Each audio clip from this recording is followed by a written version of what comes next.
안녕하십니까. 조선산타입니다. 금일 2월 24일 현재 시각 06시 22분. 여기 온도는 영상 0도. 영상 0도고요.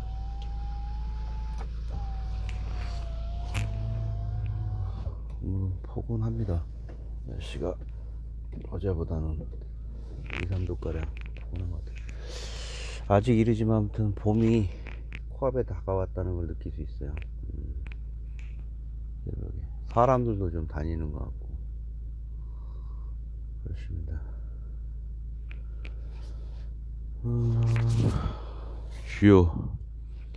주요 관심사, 이제 종전은 아니지만 우크라이나와 러시아의 전쟁이 이제 좀 끝을 내기 위한 테이퍼링 작업에 들어간 것 같아요.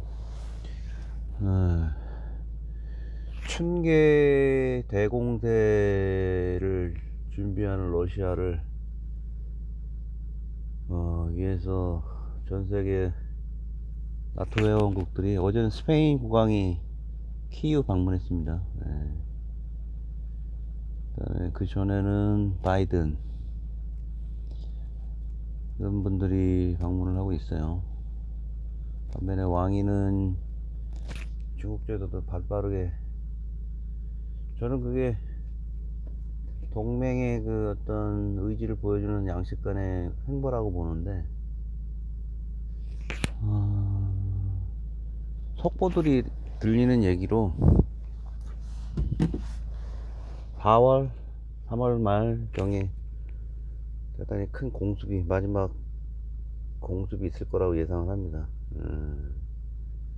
제가 봤을 때는 아무리 종전으로 닥치다는 데지만 아마 러시아가 그 협상에서 유리한, 정전 협상에서 유리한 지점을, 고지를 점령하기 위해서 아마 엄청난, 그 중국의 만류에도 불구하고 엄청난 공세를 펴볼 것 같아요. 그리고 나토에서는 그와 관련된 급보가 있지만 부지런히 그 동맹국의 의지를 모으면서 죽지 말고 살아다오, 뭐 저는 그런 느낌을 받아요. 이후 이제 벌어지는 양측 간의 결과에 따라서 가을에 있을 그런 종전 협상에 이제 대비를 하겠죠. 어마어마한 전쟁, 막바지 전쟁이 예상된다고 합니다. 봄에. 군인에 대한 처우 개선 문제에 대해서는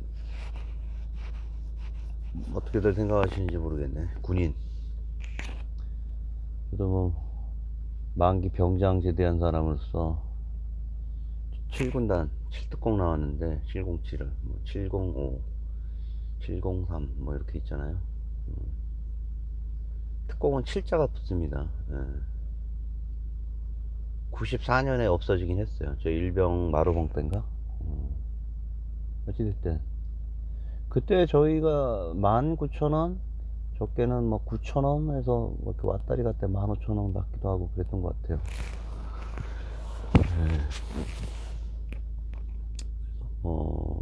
보급품도 민주정부에서 많이 좋아졌다 그러고, 구타도 근절되고 뭐 그런 시절에 살았습니다. 93년 말에서 94년 넘어가면 김영삼 대통령 때죠. 여전히 그때도 사람은 많이 죽었어요. 군 내부에서. 고단한 훈련, 구타. 제가 들어가기 전에도 당 군단 내에 있는 저희 특공연대도 대대 내에서 사람들이 죽어나가고 그랬답니다. 공수훈련 하다가 빠져나가서 잡아보니까 목매다가 죽기도 하고 뭐 그랬던 것 같아요. 구타로 헌병대에서 조사가 나와서 뭐 중대 자체가 해체되기도 했고, 월급이나 이런 처우 개선 문제가 많이 개선이 됐대요. 이등병 월급이 2023년도 얼마인 줄 아세요? 자료에 의하면, 국방부 자료에 의하면 23년도 이등병 들어가자마자 이제 한 달 후에 나오는 월급이 60만 원입니다.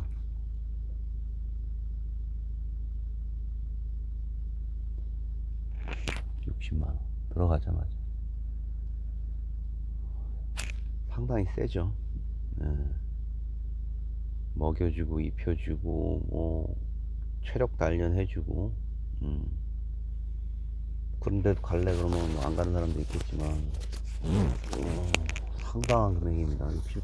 60만 원이면 500불 가까이 되잖아요. 베트남 평균 임금이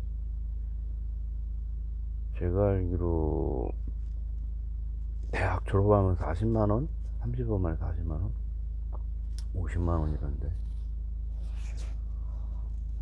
그거 뭐 월급 잘 모아놔도 제대하고 나서 뭐 차 한 대, 아니 뭐 해외에 유학 갈 수 있는 정도 돈도 될 것 같아요. 잠깐 동안에도 5학년 들고 60만 원이면 일병이 68만 원, 상병이 80만 원, 병장이 얼마? 100만 원. 윤석열 정부에서 200만 원 얘기하고 있는데 그거는 힘들 것 같고, 적어도 150은 무조건 올라갑니다. 병장 월급이 150만 원까지 올라갑니다. 대단하죠. 대단한 금액으로 치달을 것 같아요. 네.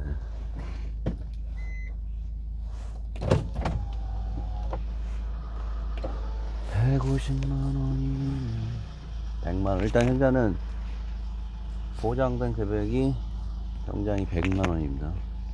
이등병은 군대 들어가자마자 60만 원. 실질적인 그 입는 거, 자는 거, 뭐 이런 거 하면은 100만 원이 넘죠. 100만 원이 넘어. 선진국입니다. 그걸 제가 지금 비하해서 말씀드리는 게 아니에요. 제가 PD라고 그러면, 방송 PD라고 하면 사회의 건전한 젊은이들의 어떤 멘토로서의 어드바이스를 사회 멘토들에게, 이들이 구가하는 18개월의 그 의무 복무 기간 내에 이루어지는 건전한 경제 관념과 개념 등을 심어주고 해야 된다고 생각합니다. 이제 그런 내용의 프로그램이 또 필요하다고 생각을 합니다. 부끄럽지만 제가 당시 93년도에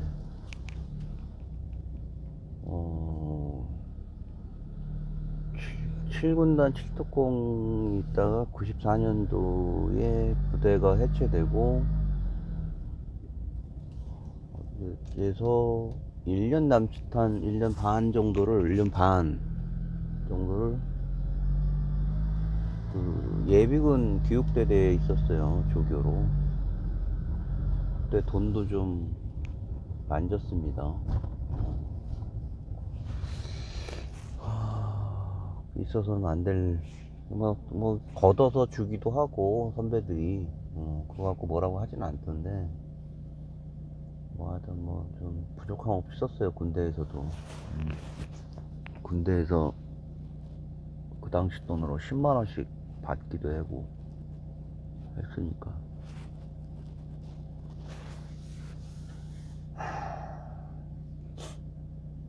그 18개월에 있었던 그 젊은이들의 어떤 제식 교육이나 군사 교육 그런 부분과 함께 한 돈 천만 원 정도가 생기나요? 그걸 적금을 한다면 그러면은 책임 있는 공영방송이나 이쪽에서 어떤 그들에 대한 좋은 선례들을 남길 수 있는 쇼미더 플랜을 보여주지 않나 생각을 합니다. 필요할 것으로 보입니다. 점점점 군인들에 대한 개인 간의 돈 월급들이 상당히 샐러리가 올라가면 그래서 불가피한 안 좋은 일이 생길 것 같아요. 그걸로 도박을 할 수도 있습니다. 네.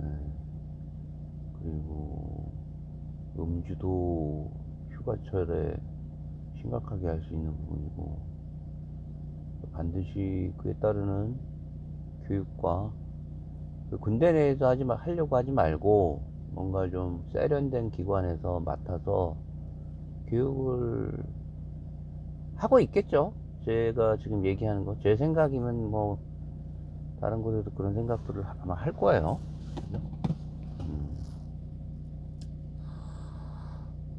어제도 얘기했지만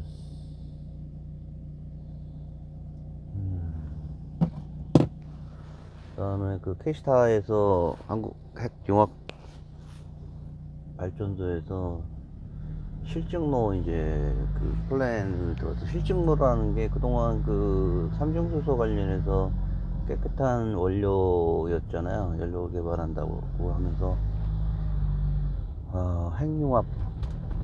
핵융합을 통한 태양에서 이루어지는 핵융합이잖아요.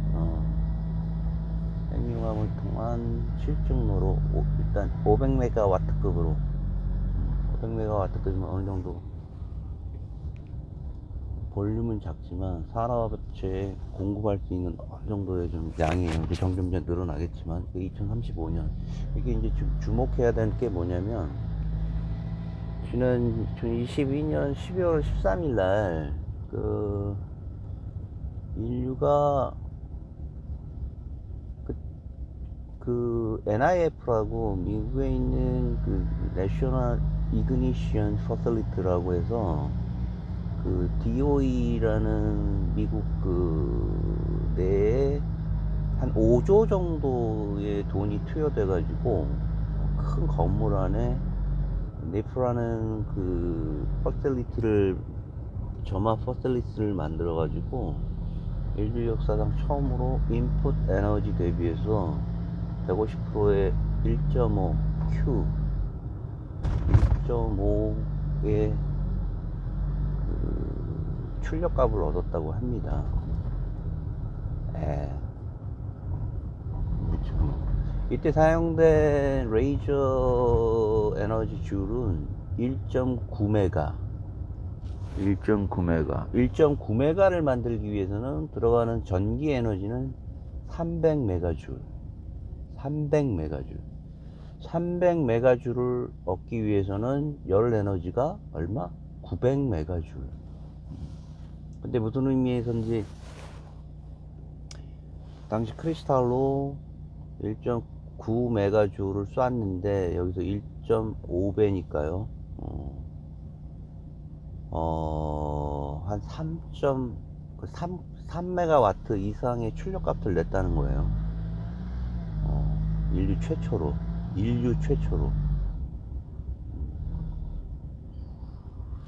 근데 방금 말씀드렸지만 점화했을 때 레이저의 그 출력값, 그걸 만들기 위한 전기 에너지 출력값, 전기 에너지를 만들기 위한 증기와 이런 가스 이런 거는 900메가와트의 출력을 계산을 안 하는 건지 아무튼 그렇습니다.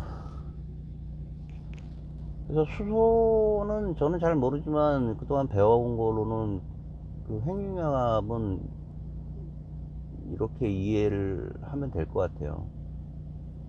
그 하이드로젠이라고 하는 수소가 융합을 하기 위해서는, 융합을 하게 되면 그 질량결손이라는 게 발생하잖아요. 그러니까 합치면서 질량과 질량이 합쳐지면서 하이드로젠이 합쳐지는 순간 일정 부분의 질량이 바깥으로 빠져나오는 질량결손을 결국은 그 에너지를 잡아내는 거잖아요. 그때 그 하이드로젠과 하이드로젠이 양극을 띄었을 경우에, 양극을 띄잖아요. 그때 있는 쿨렁의 그 저항을 깨기 위해서 1억 도 이상의 이제 그 플라즈마 상태가 필요한 거잖아요. 그죠?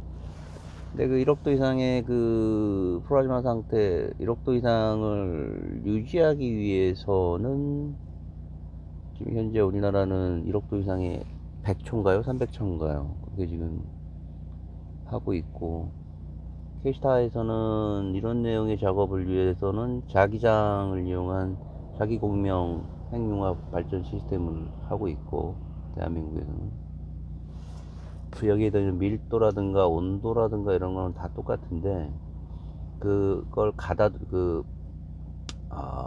온도를 지속하는 시간 자체가 틀리다고 그러더라고요.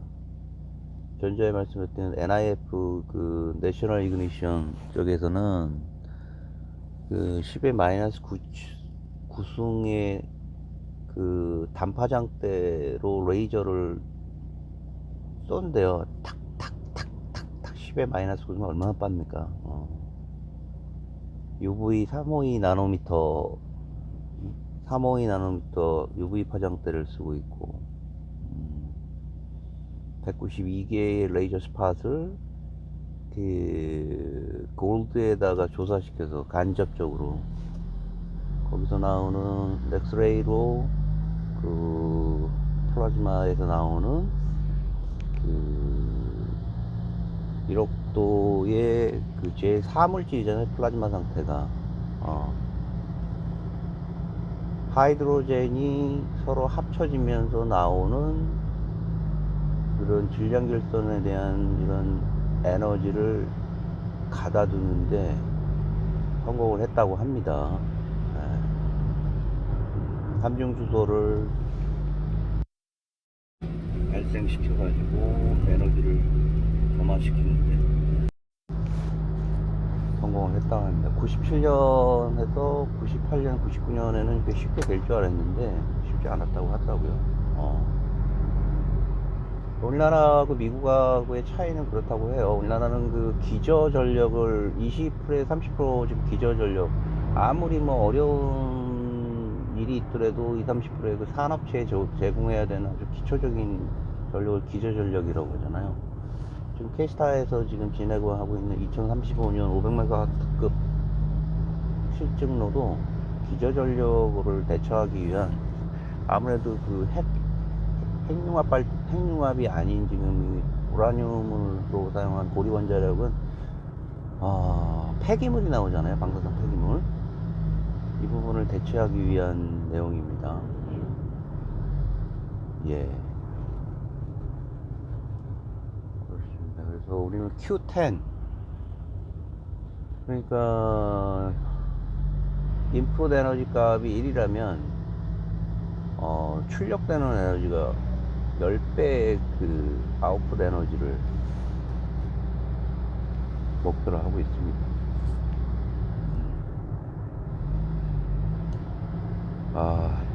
이런 내용들이 상당한 인류사의 중요한 산업 발전의 청정 에너지로서의 영향을 발휘하고 영향을 줄 것으로 보입니다. 과거 산업혁명 시대에 있었던 석탄이나 석유 에너지 등이라든가 이런 부분들이 역동적으로 옮기는 시대인 것 같아요. 우리가 지금 역동적인 시대에 살고 있습니다. 뭐 챗 GPT라든가 그죠? 메타버스라든가 이런 에너지에 대한 새로운 시대에 돌입을 하고 있어요. 우린 그냥 지금 이렇게 살고 있는 듯 하지만 역사나마 이 시기를 아마 인류 역사에서 굉장히 그 역동적인 시대라고 평가할 것이라고 봐요. 네. 오늘 Q10의 목표로 하는 2035년 실증로를 500m 메가와트급으로 실질적으로 킥오프 했다. 어제부로. 이제 그 프로토타입이 아니라, 그죠? 설계에 들어가는 지금 한 10수년이 남았죠. 5분 이상 그 플라즈마 상태에서 그 삼중수소를 잡아낼 수 있다라면은 1년이고 2년이고 그걸 할 수 있는 어떤 검증된 실험이라고 하더라고요. 그래서 그 300초가 중요합니다. 300초를 잡아내면 바로 실증로 개발에 들어가는데 거의 이제 윤곽이 잡혔나봐요. 우리가 낸 돈으로, 저희가 낸 세금으로 만드는 겁니다. 그래서 제가 지금 말씀드리는 거예요. 좀 더 싸고 안정된 에너지가 우리 후손들한테, 바로 먼 후손이 아니라 우리 자식들한테 제공이 되는 겁니다. 우리가 낸 세금으로. 그러면 이해가 좀 빨라질 것 같아요. 그래서 중요한 겁니다. 핵융합 발전은. 계속 핵융합 발전 그러는데 그런 이유 때문에 굉장히 중요한 거예요.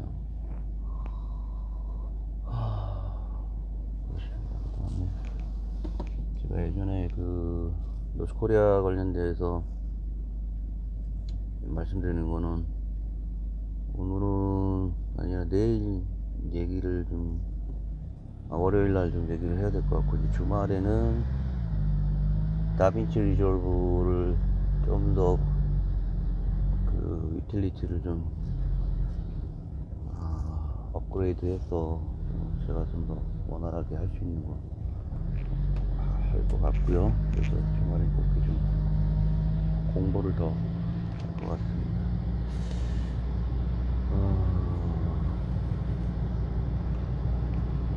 이렇게 최근에 제가 이렇게 물류 운송 쪽을 보고 있노라면 현장에서 느껴지는 거는, 최근에 들려오는 그 현장 담당하시는 기사님들 얘기도 그렇고, 제가 필드에 나가서 5톤 이상 되는 차량들이 주차장에 많이 지금 배치되고 있습니다.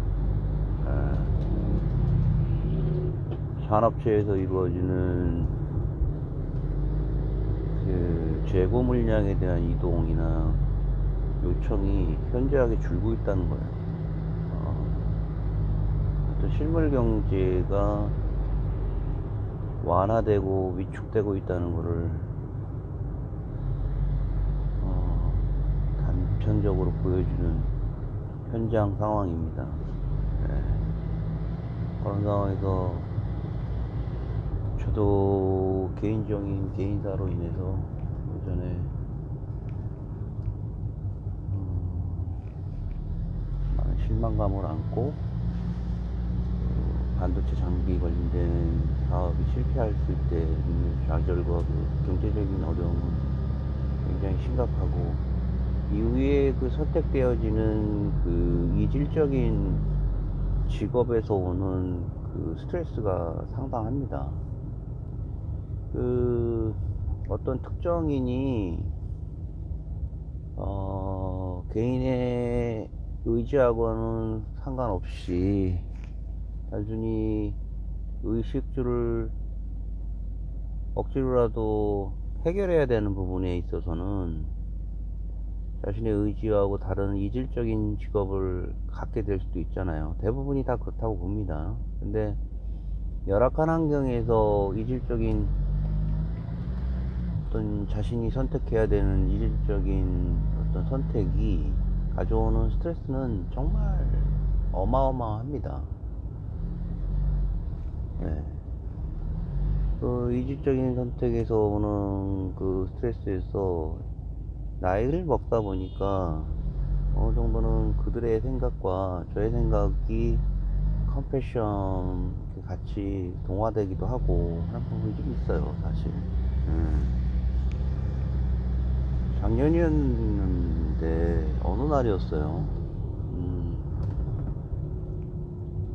누가 그런 말씀이 맞아요. 삶의 99% 이상은 고통이고 자기가 선택되어진 내용은 많지 않다. 그렇기 때문에 굉장히 이렇게 릴렉스하게 먼 곳을 바라보면서 찾아오는 행복에 대해서는 그게 정말 신이 주신 선물이라 생각하고 그게 항상 있을 거라고는 생각하지 말라고 하는 부분이 있었던 것 같아요. 그게 누군지 모르겠네요. 배철원 교수였나? 서울대학교 그 종교 기호학과. 어느 날이었는데 아침 일찍 주유를 하러 이제 주유소에 갔어요. 근데 우리가 그 이질적인 어떤 선택을 해야 될 때, 가장 그 쉽게 그 허들이 낮은 거는 어차피 이제, 힘들고 가기 싫어하는 어떤 직종들이잖아요. 그 중에서 이제 뭐 어떤 거겠어요. 몇 가지가 있겠지만, 주유소 이제 이렇게 집유해 주시는 분들 있잖아요. 그런 분들이 있는데, 한 분이 있는데 딱 봐도 이런저런 이유로 몸이 아픈지 이렇게 보이더라고요. 그래서 제가 오지랖 또 말이라도 따뜻하게 한마디 해주자 그래가지고, 네? 말이라도 따뜻하게. 이 현장에서 이루어지는 말들은 굉장히 거칠잖아요. 위아래도 없고. 근데 이제 제가 클라이언트 고객이지만 그간 기름을 넣으면서 말이라도 따뜻하게 해줘 그래서 아침에 그냥 선생님 주유 좀 부탁드립니다, 5만원 좀 부탁드릴게요 라고 딱 말씀을 드렸어요. 그랬더니 웃으면서 넘어가면 되는데 이 형님이 또 가만히 날 쳐다보더니 그날 왜 그랬는지, 그건 왜 그랬는지 근데 눈가에 눈물을 보이시더라고요.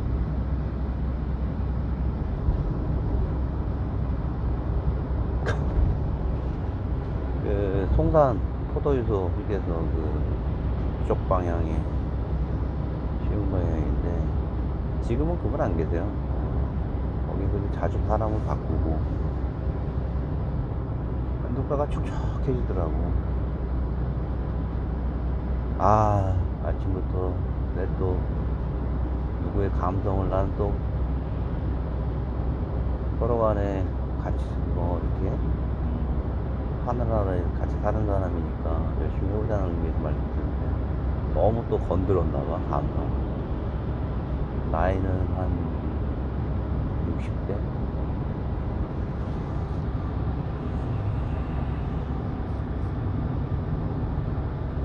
그래서 이제 아무 말도 안 했어요. 카드 드리고 말씀도 하고 갔는데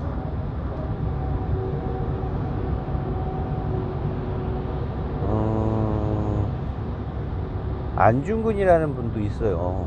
아시죠? 안중근. 1909년 10월 26일날 하얼빈에서 누군가를 살해하고 누군가를 제거하고 다음에 2월달에 사형선고를 받고 돌아가십니다. 그의 어머니가, 안중근의 어머니가 수의를 지어주면서 그런 말씀을 하셨대요. 편지가 남겨져 있는데 저 편지가 지금 운전 중이어서 읽어드리지 못하는데,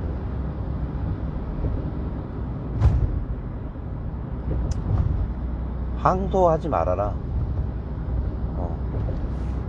수의를 보내주면서 그 위에 이제 편지가 있었던 거예요. 아들아, 응치라. 사형선고를 받고 대의를 위해서 한 희생, 너의 희생이니 부끄러워하지 말고 난 너에게 나의 아들임을 알겠으니 죽음을 받아들여라. 항소하지 마라. 항소를 하는 거는 나에게 부끄러움을 주는 것이다. 라면서 중간에 죽으라. 죽으라라고. 그냥 옛날 이제 구어체, 옛날 고어체를 쓴 거죠. 항소하지 말고 죽으라. 그리고 나중에는 다시 태어나거든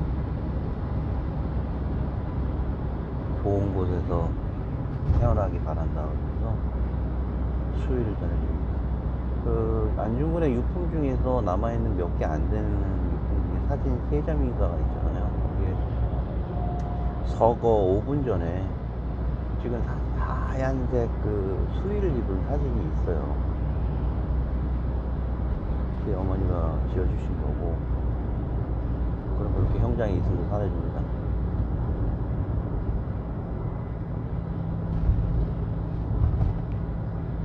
그런 고통 속에서도 삶을 선택한 사람이 있고, 자신의 삶이 살면서 우연찮게 가혹하게 찾아온 불행과 또 파도처럼 들어오는 거센 파도를 떳떳하게 받아들여야 되겠죠. 그런 감성적인 거는 감성으로만 받아들였으면 좋겠어요. 그분한테 그렇게 말씀드리고 싶네요. 그 얘기하면서 저도 그런 생각을 해보고. 자, 오늘 즐거운 주말이고요. 금요일입니다. 노면은 좀 젖어 있고, 영동과 경상도 지역은, 남부 지역은 배설주의보가 있다네. 조심해야 될 것 같고, 파이팅 합시다. 감사합니다.